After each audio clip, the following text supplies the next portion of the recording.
आता राजकीय नेते ज्यांना आता आम्हीच आव्हान केलंय मराठा समाजात की आपण स्वतःहून पुढे येऊन मराठा म्हणून याच्यात सहभागी व्हावं आणि मराठ्यांच्या पोराच्या पाठीशी उभा राहावं.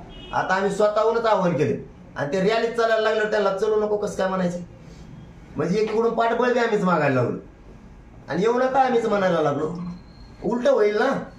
त्यापेक्षा मंत्री सत्ताधाऱ्यासह विरोधकांनी सगळ्या पक्षातल्या मराठ्यांच्या आजी माजी नेत्यांना आजी माजी सगळ्यांना ताकदीनं सहभागी होऊन एवढ्या वेळेस मराठ्यांच्या पोराच्या पाठीशी उभा राहावं हे आम्ही सांगितलंय. आमच्या डोळ्याला तर दिसल कोण आलाय, तोच आमचा. जो नाही आला त्याला मराठ्यांनी दारात उभा नाही करायचं कधीच. त्याला तर आयुष्यभर मराठी गुलालच नाही लागून देत, त्याचं टेन्शनच नाही घ्यायचं. दुसरा मुद्दा तुमचा पोलिसांच्या परवानगीचा. आता आम्ही निवेदन देतोय, सरकार मायबाप आहे, आम्ही जनता आहे, लोकशाही मार्गानं मागणी करायला शांततेत यावी. परवानगी सरकार देणारच, त्यात दुमत असण्याचं कारणच नाही.